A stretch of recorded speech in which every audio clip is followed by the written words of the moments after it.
Hello students.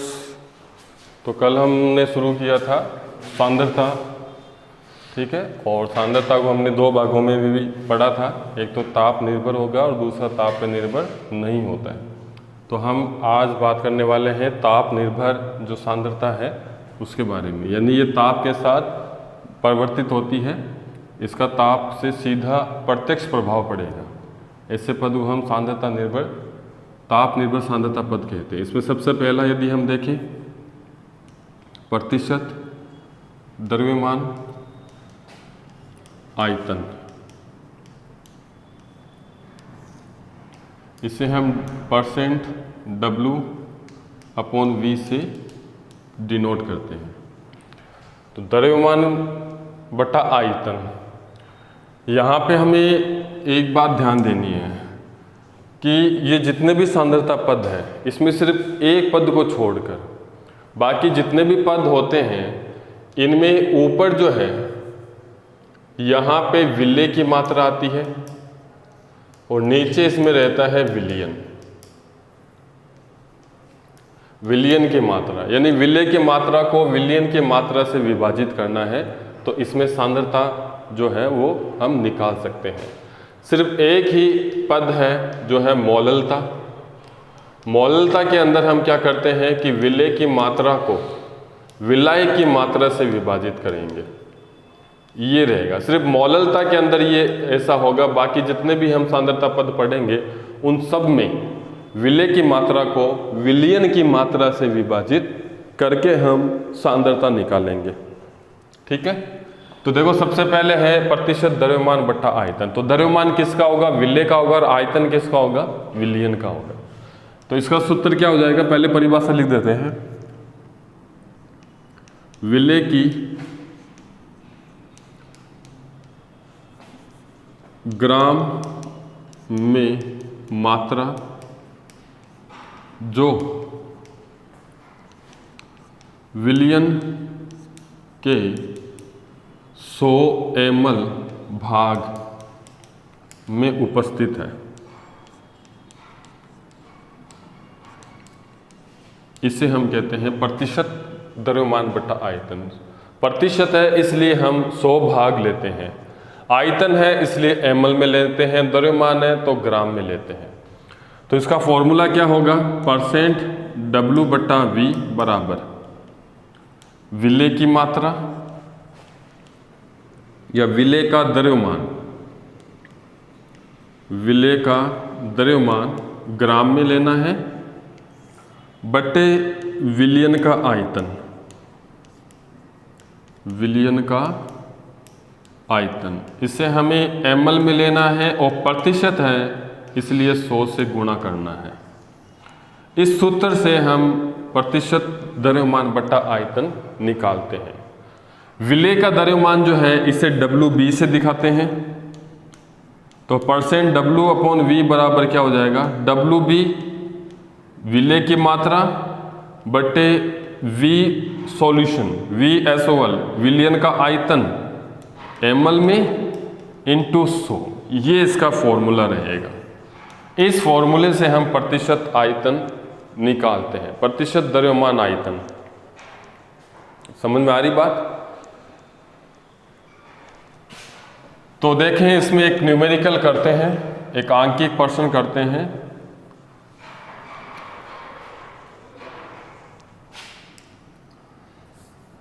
%, शर्करा विलयन, 20% शर्करा विलयन है, इसका क्या अर्थ है, मतलब क्या है? और ये जो 20% जो है वो W/V दिया हुआ है, ऐसा लिखा हुआ 20% W/V शर्करा विलयन, इसका क्या अर्थ होता है? तो इसका आंसर हम ये लिखेंगे, परसेंट है इसका मतलब 100 में होगा, 20 W है यानी कि 20 ग्राम क्या है? शर्करा, और V क्या है? विलयन का आयतन कितना होगा? परसेंट है तो 100 में ही होगा। तो इसका अर्थ ये हो गया कि 20 ग्राम शर्करा 100 ml विलयन में घुली हुई है, विलयन में घुली हुई है, इसका अर्थ ये होगा। ठीक है, दूसरा क्वेश्चन करते हैं। 10 ग्राम ग्लूकोज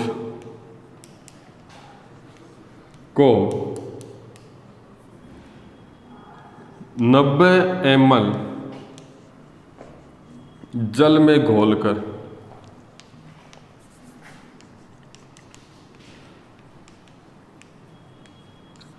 विलयन बनाया।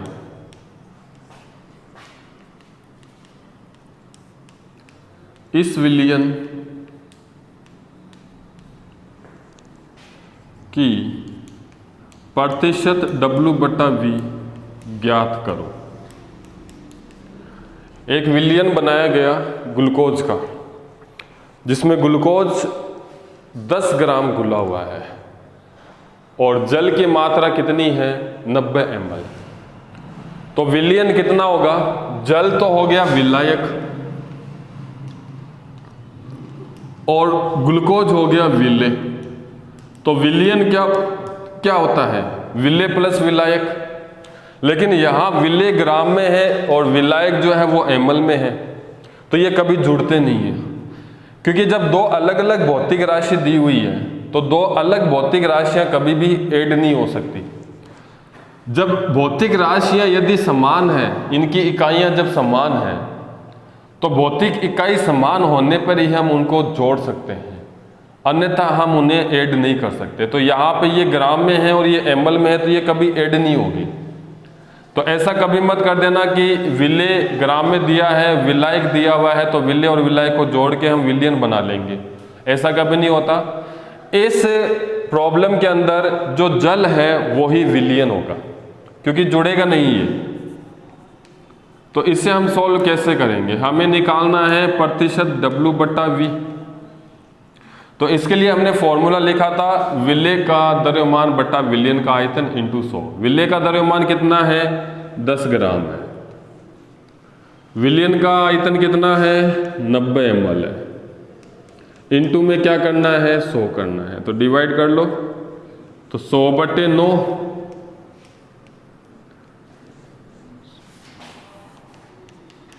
1 9 फिर 1 फिर 1 11.11%। यह आंसर हो जाएगा। तो ये पहला टर्म था ताप निर्भर, जिसमें हमने प्रतिशत द्रव्यमान बटा आयतन की बात की है। अब दूसरा जो पद है इसके अंदर, दूसरा जो टर्म है वो है आयतन प्रतिशत, V/V। दोनों में आयतन लेना है, विलेय भी आयतन में लेना है और विलयन भी आयतन में। दोनों सेम है तो जुड़ सकते हैं यदि विलेय और विलायक दिया हुआ है तो दूसरा जो है वो है प्रतिशत आयतन बटे आयतन। इसे हम दिखाते हैं %V/V से। तो परिभाषा क्या होगी इसकी? विलेय का आयतन है तो इसका मतलब ml में होगा, जो विलयन के 100 आयतन यानी 100 ml 100 आयतन में उपस्थित है, इसे कहते हैं V/V। तो प्रतिशत आयतन बटा आयतन बराबर क्या होगा? विलेय का आयतन ml में लेना बेटा, बटे विलयन का आयतन। विलयन का आयतन ये भी ml में लेना है, इंटू करना है 100। तो सूत्र क्या बनेगा इसका? %V/V बराबर विलेय का आयतन यानी कि VB और विलयन का आयतन VSOL। तो VB ml बटा VSOL, ये भी ml इंटू में 100। ये फॉर्मूला हम यूज करेंगे। या फिर मान लो वहां पे विलायक दिया है, तो विलायक भी ml में है और विलेय भी ml में है, तो हम क्या करेंगे? दोनों को जोड़ देंगे और जो टोटल मिश्रण बनेगा वो भी आयतन में बनेगा, वो भी ml में बनेगा। तो इसकी जगह हम ये भी फॉर्मूला लिख सकते हैं WB ml sorry VB ml में, फिर VA प्लस में VB ये भी ml में इंटू 100। ये हमें तब यूज करना है जब हमें विलयन ना दे और विलायक दिया हुआ है। तो हमें क्या करना है कि विलय को विलायक के साथ जोड़ देना है और फिर हमें विलयन मिल जाएगा, और फिर उस विलयन की मात्रा को हमें विलय की मात्रा विभाजित करनी है। तो इस प्रकार हमें %V/V जो है वो हमें मिल जाएगा। देखिए इस पे हम एक दो प्रॉब्लम देख लेते हैं।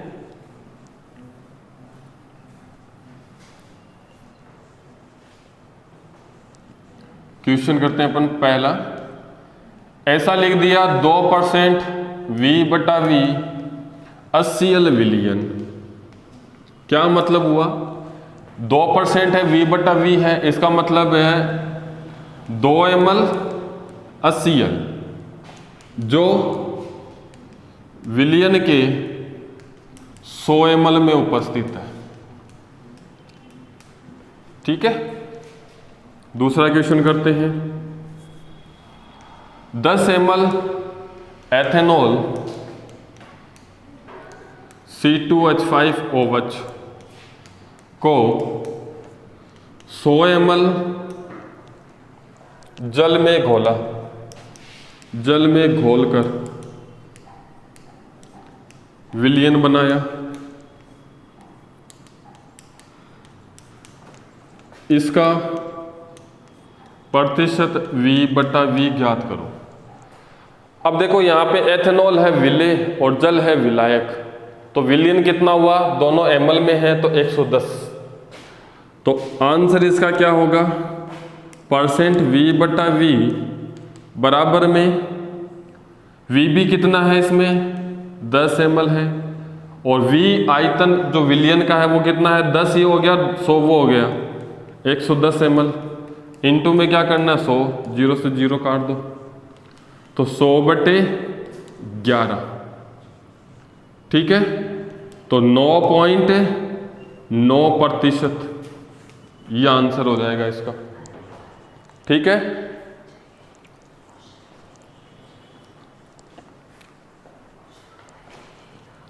इसके बाद जो तीसरा टर्म है मोलरता, ये भी ताप निर्भर है।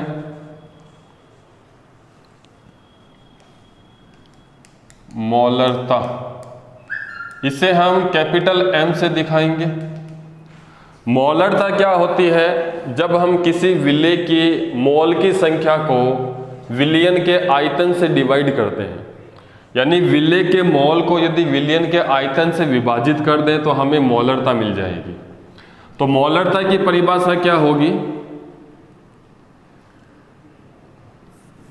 1 लीटर या 1000 ml विलयन में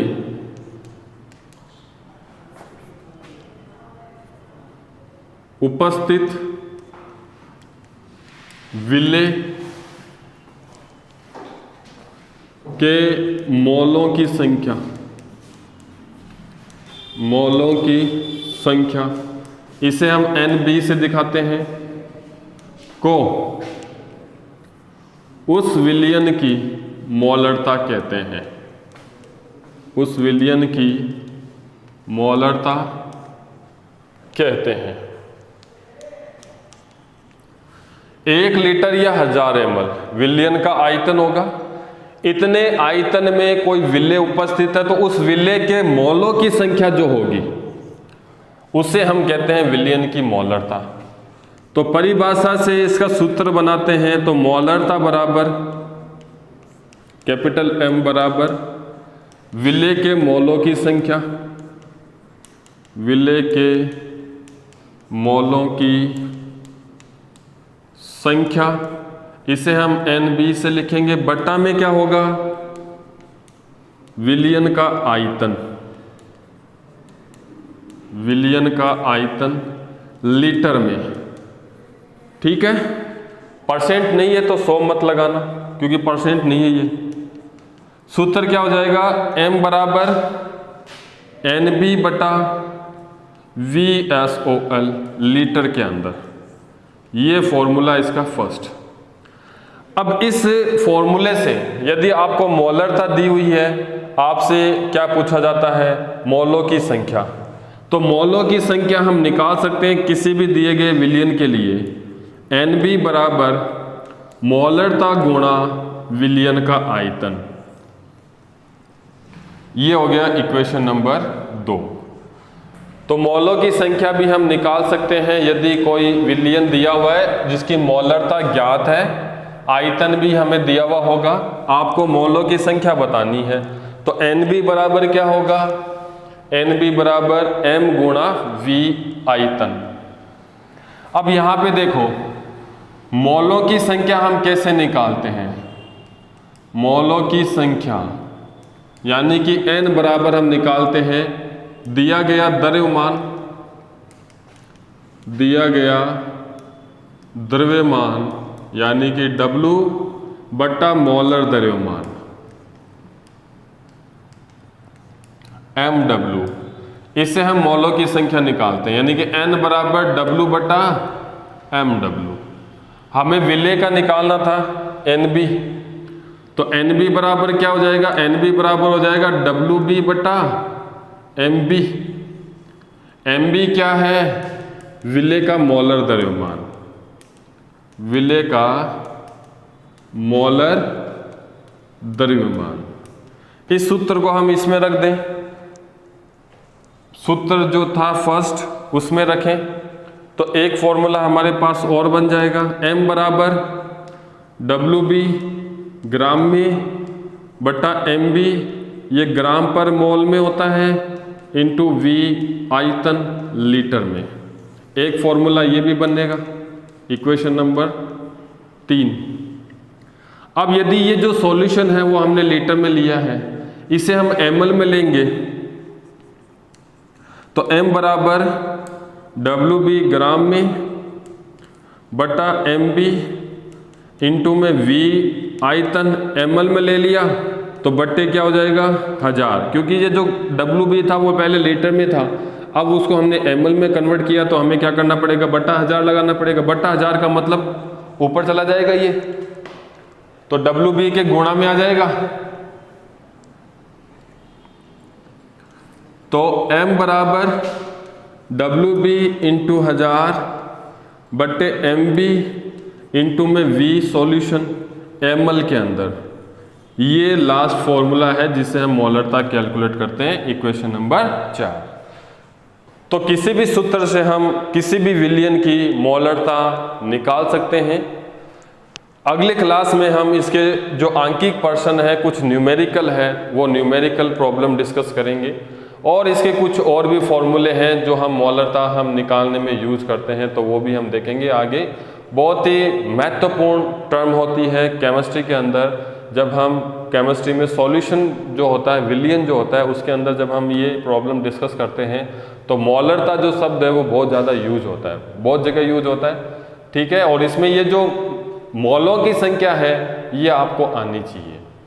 मोलों की संख्या को हमने 11वीं में बहुत अच्छे से पढ़ रखा है, पहला ही चैप्टर था जिसमें हम मोल कंसेप्ट पढ़ते हैं, मोल अवधारणा।